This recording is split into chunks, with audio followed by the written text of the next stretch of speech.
Kinshasa na biso, réalité ya banaki, réalité ya banakino.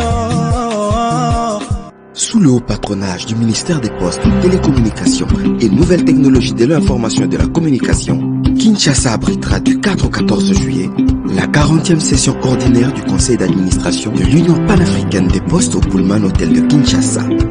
Les postiers debout, dynamiques et engagés à transformer l'écosystème postal à travers la digitalisation des services postaux en Afrique.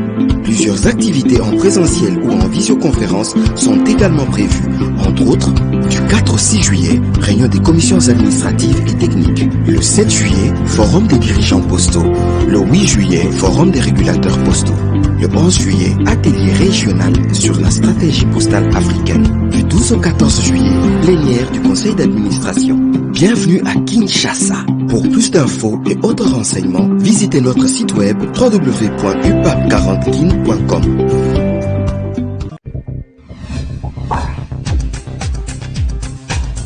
Arrivé mokolo ya lelo na aéroport ya Njili, ba relique ya premier ministre ya mboka na biso Patrice Emery Lumumba. Président de la République Félix Antoine Tshisekedi azalaki présent elongo na ba invité ndenge na ndenge pona koyamba cercueil ya héros national Patrice Emery Lumumba.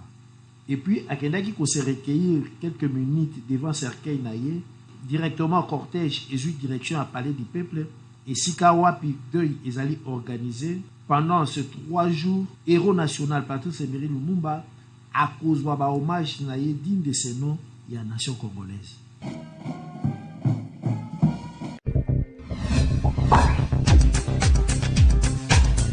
À partir ya mokolo ya lelo lundi 27 juin 2022, dès début ya deuil national et bandi na etandi nyonso ya République démocratique du Congo. Deuil oyo ezali organisé na mémoire ya Patrice Emery Lumumba, héros national pe père ya indépendance, oyo azalaki assassiné na 1961. Deuil national yango ezali kosalama après tournée ya ba relique na ye, oyo ebandaki depuis le 16 juin eleki na Bruxelles na kuna na mboka ya Belgique. Esalaki escale na Kinshasa po ekende na Lumumba ville na Onalua, village natal ya premier ministre ya République démocratique. Après Lubumbashi, il faut revenir à na Kinshasa pour le 30 juin, cérémonie monene ya inhumation et kosalama na monument Patrice Emery Lumumba kuna na échangeur. Mais avant yango ba programme ndenge na ndenge ebongisamaki po héros na biso Patrice Emery Lumumba azwa ba hommage digne de ce nom. Eza normal.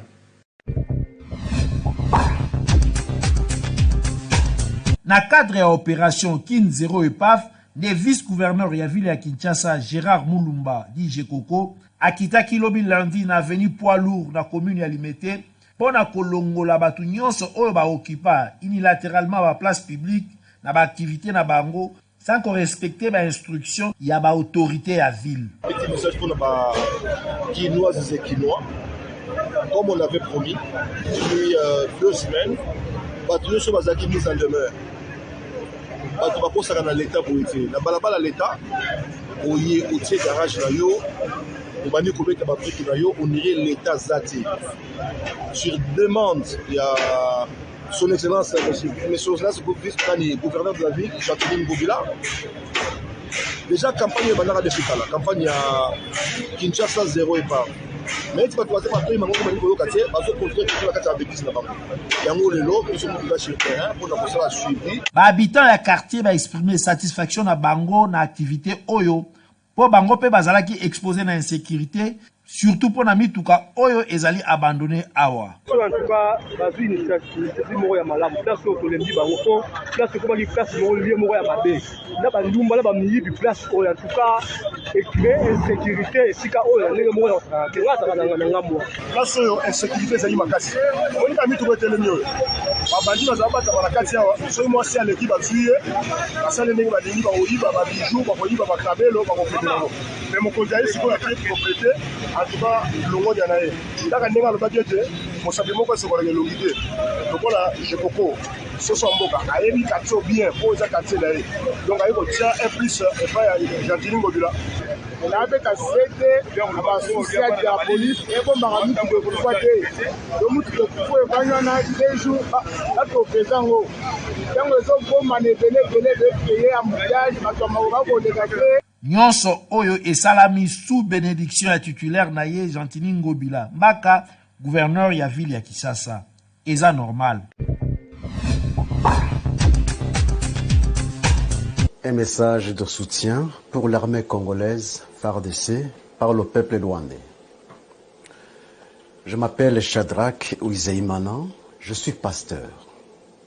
À son Excellence, Monsieur le Président de la République démocratique du Congo, Félix Antoine Tshisekedi Tshilombo, mes chers Congolais, nous, peuple rwandais, nous déplorons profondément de la cruauté vécue par le peuple congolais depuis 1996 jusqu'à aujourd'hui. Nous déplorons profondément de la mort de plus de 6 millions de Congolais due à la guerre déclenchée en RDC par le Rwanda et l'Ouganda depuis 1996. Les Congolais sont des témoins oculaires d'irresponsables de cette tragédie. Le mapping report confirme les faits. Tout le monde, petits et grands, sait très bien que Paul Kagame est responsable du massacre perpétré contre les Congolais, sans oublier des réfugiés rwandais et burundais qui étaient en RDC. Le même individu, Paul Kagame, est également responsable du massacre qui a eu lieu au Rwanda depuis 1990 à 1994. Aujourd'hui encore, cette année 2022, l'armée rwandaise, sous la couverture de M23, ose une fois de plus envahir la RDC. C'est déplorable, inimaginable, regrettable et insupportable. À son Excellence, Monsieur le Président, mes chers Congolais, j'aimerais que vous sachiez cette vérité, la vérité suivante. Ne confondez jamais le peuple rwandais et Paul Kagame. Ce sont deux personnes différentes, de caractères différents et d'éducation différente. Si vous acceptez de comprendre cette vérité, regardez le caractère et l'éducation du peuple rwandais, non pas dans le miroir de ce régime sanguinaire, tyrannique, totalitaire, despotique et génocidaire de Paul Kagame, mais dans le miroir du régime sociable et paisible de Habyarimana Juvenal. À son Excellence, Monsieur le Président et mes chers Congolais, le peuple rwandais est connu par son caractère social envers ses voisins. Par contre, Paul Kagame n'a pas ce caractère. Le peuple rwandais est connu par son caractère de promouvoir la paix avec ses voisins. Par contre, Paul Kagame n'a pas ce caractère. Le peuple rwandais est connu par son caractère de ne pas verser du sang, même celui des animaux, car il mange de la viande seulement pendant les jours de fête. Par contre, Paul Kagame n'a pas ce caractère. Son plaisir est de marcher dans le sang et de dormir dans le sang, non pas des animaux, mais de l'homme. Paul Kagame est un tyran sanguinaire. Lelo ezalaki 3e jour ya deuil pour rendre hommage mérité na premier ministre ya mboka na biso Patrice Emery Lumumba oyo azalaki assassiné na 1961 na tongo ba relique na ye kendaki na résidence familiale ndenge ezalaki prévu. Par après, cortège se dirigeaki vers palais de la nation et sika asalaki discours historique na ye à indépendance le 30 juin 1960. Na présence ya président de la République Félix Antoine Tshisekedi, na première dame Mama Denise Nyakero, ba délégation oyo eutaki na bamboka ya ndenge na ndenge, batiaki ba genre de fleurs na bango pona honorer moko ya ba père ya indépendance ya ba pays ya Afrique. Président de la République pe na première dame bango pe bayaki ko déposer fleur na bango pona ko se recueillir liboso ya ba relique ya premier ministre ya mboka na biso Patrice Emery Lumumba.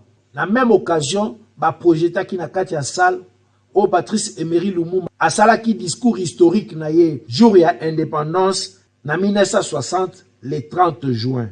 Na souka président de la République ayebaki na ko admettre na ordre national héros nationaux Kabila Lumumba ba compagnon de lutte ya Patrice Emery Lumumba, Joseph Okito na Polo Maurice. Désormais polémique et sili pour bango pe bazu reconnaissance ya toute une nation. Bref, cérémonie mais plein de signification na mémoire collective. Malamoko cortège oyemema ki ba relique ya Patrice Emery Lumumba ezwaki direction à primature et sika oyo abazaki kosala musala na ye. Mokolo ya lobi le 30 juin nde bakokunda ye na échangeur na limité et sika basaleli ye mausolée. Mokolo ya lobi na pokwa porte ya cité de l'Union africaine efungwami Vital Kamerhe akoti, ancien directeur et cabinet à président de la République. Après avoir causé la quitté na procès à 100 jours, Vital Kamerhe a écouté un partenaire politique na ye. Pendant 2 heures du temps, président de la République Félix Antoine Tshisekedi na Vital Kamerhe ba beti kati ya haut niveau boyo kaye moko Vital Kamerhe ndenge a sololi na sima audience. Esengo ya kokutana pe na lobi Nzambe aza malamu. Soki ondimela ozana kondima epai ya Nzambe nyonso ekopesamela yo. Ezalaki pe esengo ya kokutana na moninga ya politique. Ata makambo oyo okutani nango eza makambo wana ifo ezala na se ya oyo yo koni kosala mpona mboka pe na bandeko na yo. Na wana nde tokolonga. Soki moko na biso atie makambo na ye pembeni mpona kokanisa nini asenge kosala mpona mboka ya malamu, mpo ngai nayokoli makambo ebele na boloko. Koyokamela, kolenda, nayokoli mpe ndenge ya koluka Nzambe. Oyo ezali koleka na este, ezali kozangisa biso nyonso maloba. Congolais nyonso asengeli kozala kaka na sima ya mokonzi ya mboka pe na gouvernement pona kosala ke kimia ezonga na mboka na biso. Tozangi mayele tobwanya te. Tosengeli kotala lisusu libundeli na biso pe kokomisa yango makasi po tobanda kolonga bagere. Ezali pe kaka bitumba te, ata pe na diplomatie. Yasolo. Après 3 jours, il y a deuil national na hommage à premier héros national na biso Patrice Emery Lumumba. Lelo ezalaki mokolo ya ba obsèque na ye na place mémorial ya échangeur na commune ya Limete.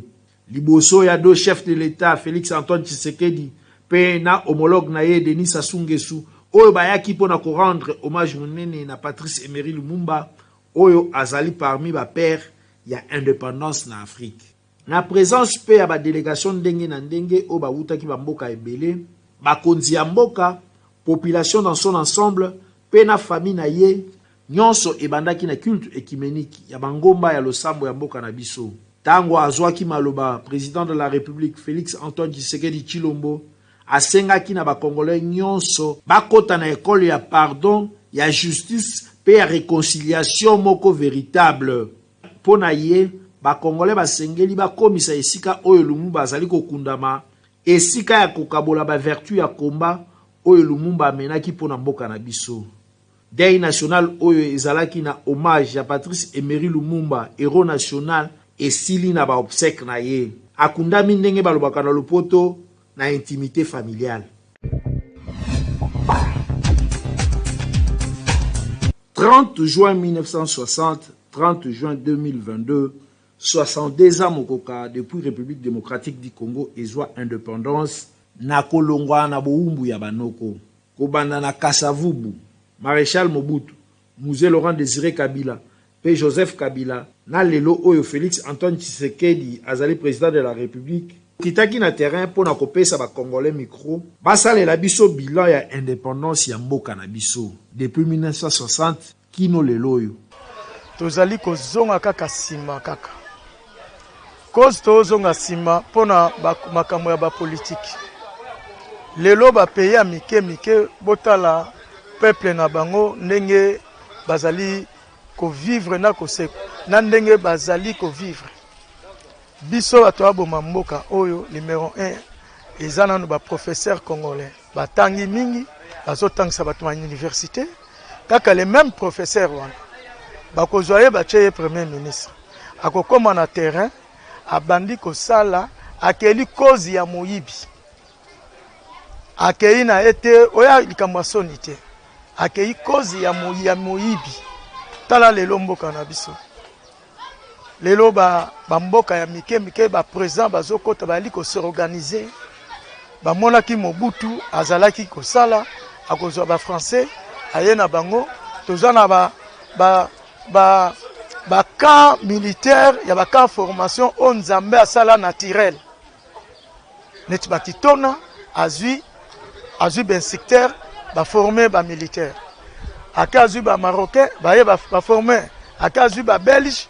Donc c'est ça. Biso lelo mboka na biso tozongi sima pourquoi mutanga koma na ministre atonga ba immeuble akoma na basi 30 donc cause mususu ezate mituka ya danger makambo nyonso abwaki ekomi aye akoma na ba milliards na ba banque pere ba tata na banque du Congo bango ba tshanga ba banque ya mindele okomona mutu moleti na reta mboka na biso soko ozi ba ancien ministre ozui ya lelo ba compte na bango ozoka ba milliardaire ba millionnaire mbongo na bango evandaka na banque esukela wana tala lelo nde ba agression tokomozo formation militaire epesa makate moyibi yango etonda 62 ya Congo oyo na yoke 62 eza 62 ya pasi 62 ya pasi 62 ya pasi d'abord banda Mobutu yango tozalaka na Mobutu na este kuna bato bazo kufa en désordre biso tozalaka meme na bapoto pona nini awa na Kinshasa awa bazo ya TV lotere tiki TV lotere po bazwaka bato bakende misala eza kuna na poto eza ebele na Amerike eza ebele me biso awa bana ka kulu na machete misala eza te yo kanisi misala eza awa na Congo machete ekobima te 62 ya esengo ka bango moko ba député ba oyo nyonso bango moko nde bazoluka esengo mais biso petit peuple eloko ya malunga tuka pasi na pasi souffrance tala kaka biso awa ngai nasalaka na sous division matricule soki 4 ans yango matricule ebimaka te fo mbongo bafutaka biso te esengo nini tokoyoka d'abord esengo yango nini en termes de bilan depuis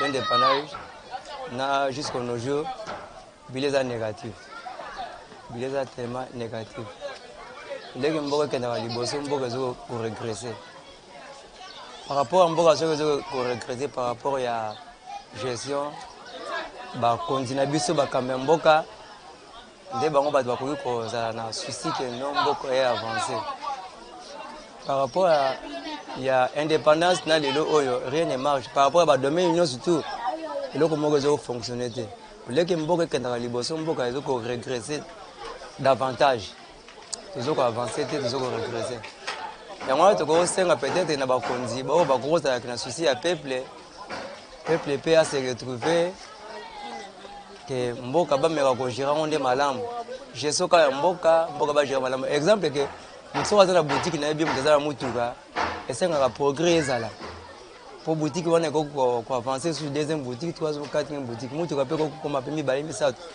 mais ya biso na ba domaine nyonso eza na enseignement ba domaine nyonso ba minganga ba domaine nyonso tout eza ya bino ba pandisango en tout cas ils ont marché bien te mboka eza bien na kao makasi yango to senga ke ba konzi vraiment batala non le corps de liboso après que la milité de que les peines maponami en 2023 vraiment ba o ba koya bala taper souci wana baza na souci wana makazi keno ba me ko améliorer ba domaine union surtout vraiment pour to ko mboke ko démarrer ce qui pendant un moment où toujours na boye mboke za pendant na kao makazi tozo ko rater vraiment ba konzo ba koya na 2023 ba meka po eloko nizo za ka soki ekufi ba réparer kaka po jamais eloko oyo ba ko réparer eza kokufa te même mutuka soki eza na état normal ba ko réparer ngo te neti biso pe mboka eza na état normal te donc to osenga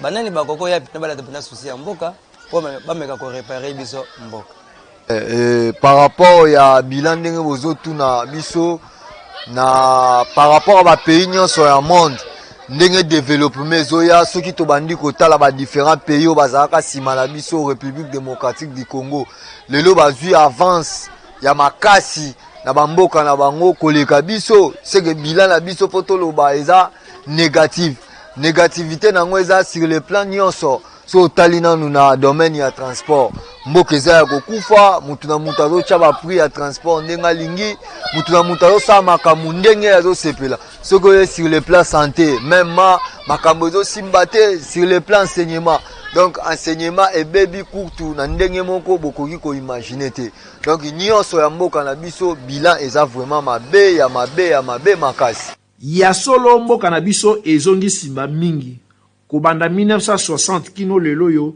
ndenge moko auti koloba esengeli biso nyonso tozwa conscience na yango na banomen nyonso oyo tozali pototikela bana na biso héritage ya kitoko.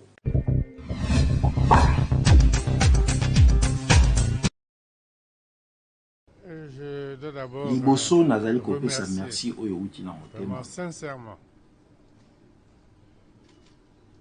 ndenge ndeko na ngai moninga na ngai président Tshisekedi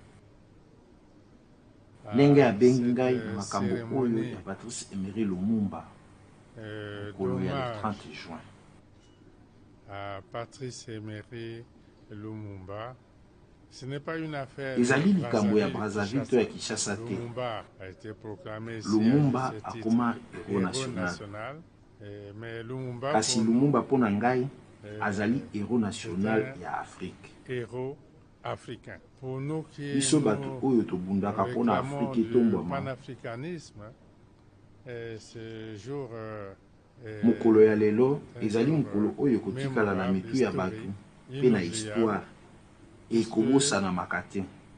Tokoki koloba nsima ya makambo ebele mpe bambula ebele sikoyo Patrice Emery Lumumba azongi na ndako na Kinshasa, la capitale de la République démocratique du Congo. Capitale de la République démocratique du Congo. Esika abundaki bitumba na ye. Notre génération a entendu le discours. Biso pe toyokaki discours na ye mokolo ya le 30 juin 1960 awa na Kinshasa. Ici à Kinshasa. Ezalaki esengo makasi na Afrique mobimba. Pour nous, ce n'est pas un jour de ezali mokolo ya elonga kaka mpona RDC te kasi mpona Afrique mobimba.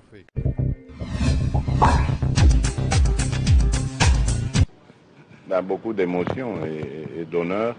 Mais moi, j'aimerais d'abord surtout remercier le président Sassou Nguesso qui est une vraie bibliothèque vivante.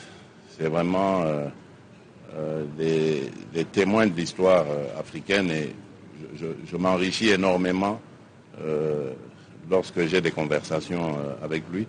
Tout à l'heure, j'ai réagi lorsqu'il parlait de Lumumba, enfin du discours du 30 juin. Il m'a dit, on en parlait, on n'a vraiment parlé que de ça aujourd'hui. Il m'a raconté beaucoup d'anecdotes sur le passé. Et il me disait qu'il suivait ça sur des radios à l'époque, des postes de radio. Et ils étaient à même le sol, couchés à même le sol, pour suivre ce qui se passait ici à Kinshasa. Et me savoir aujourd'hui faisant partie de cette histoire, enfin du prolongement de cette histoire, mais c'est un grand honneur. Moi, je remercie Dieu. le maître des temps et des circonstances qui a permis que je joue aussi ma partition. Mais vraiment, en toute modestie, je n'ai tout l'honneur et surtout pour la famille. Il faudrait vraiment leur rendre hommage parce que ce sont eux qui ont déclenché en fait ce processus. Merci aussi à la Belgique qui a entériné, qui a joué aussi le jeu. Moi, je n'ai fait qu'être une sorte de maillon entre la famille et l'État belge. Donc je me suis retrouvé, on va dire, au bon moment, au bon endroit. Sous le haut patronage du ministère des Postes, Télécommunications et Nouvelles Technologies de l'Information et de la Communication, Kinshasa abritera du 4 au 14 juillet la 40e session ordinaire du Conseil d'administration de l'Union panafricaine des Postes au Pullman Hotel de Kinshasa. Les postiers debout, dynamiques et engagés à transformer l'écosystème postal à travers la digitalisation des services postaux en Afrique. Plusieurs activités en présentiel ou en visioconférence sont également prévues, entre autres, du 4 au 6 juillet, réunion des commissions administratives et techniques. Le 7 juillet, forum des dirigeants postaux. Le 8 juillet, forum des régulateurs postaux. Le 11 juillet, atelier régional sur la stratégie postale africaine. Du 12 au 14 juillet, plénière du conseil d'administration. Bienvenue à Kinshasa. Pour plus d'infos et autres renseignements, visitez notre site web www.upa40kin.com.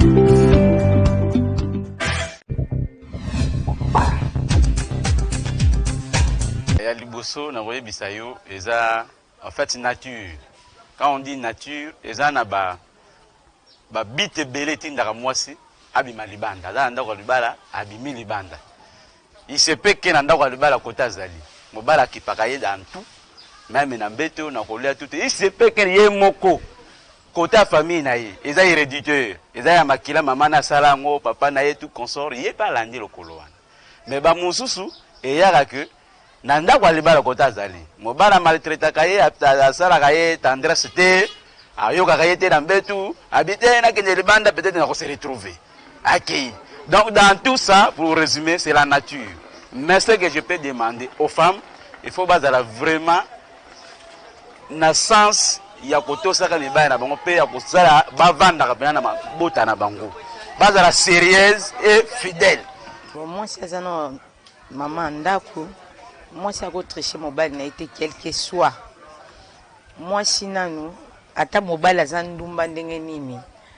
Moi, c'est à quoi qui bima di bandati. Moi, ça si maranda kuna ye na prière.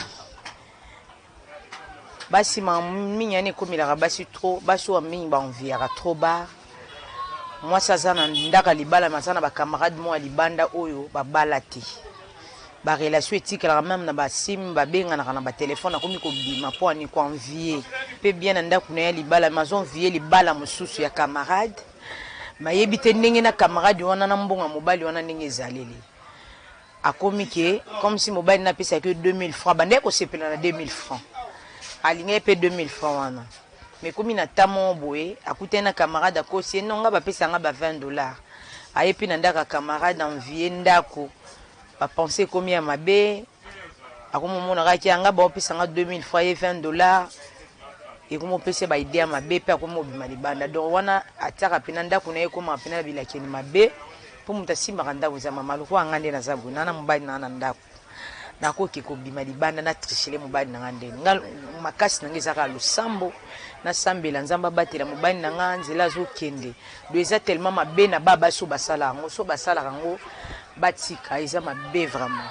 eloko etinaka basi na kozwa ba mibali musu libana keso ezaka boye soki yo ozosima ye bien te asenyo par exemple eloko yo zo pesa yete yo asenyo boye yo zo ko permettre ko pesa yete yango wana ya omona ke mobali yo aza tina na ngate ngai ifuna lukelo mobali kote mususu angona ababimaka libana ake zwa mobali kote mususu ye soki mwasi ozosima ye bien moi elama na ye moi suki ozolana ndenge azoloba ye pe azolana maloba na ye ndenge bino mibale bozokumama wana ya obima libana te mais soki ye azosenga eloko somelanga lipapa yo ozosoma te somelanga savon mafuta eza te po mwasi alinga souffrance te akobimaka libanda sukasuku par exemple ngai na bali mwasi na mwana wana mwasi ayina ye nazolinga mwasi mwana wana te suka ya osala nini aobimaka libanda do wana conseil ya bien nga nazopesa na bandeko na biso mobali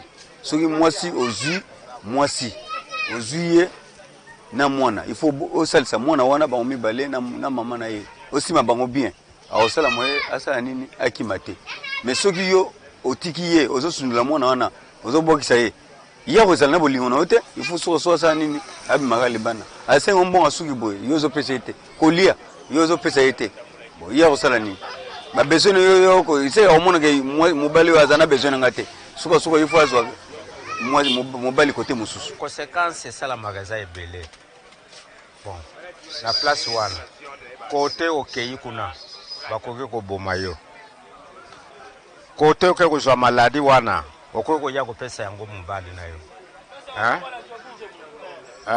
okoki kopesa yango mobali na yo ntango opesi mobali na yo maladi wana eske mobali na yo kozala lisusu bien bon debala wana ekozala lisusu te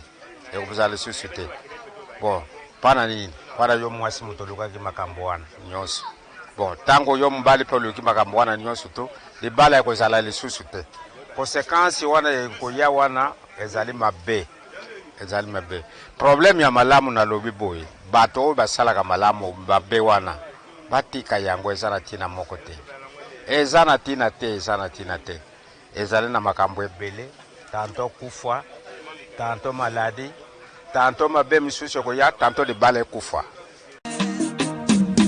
Magazino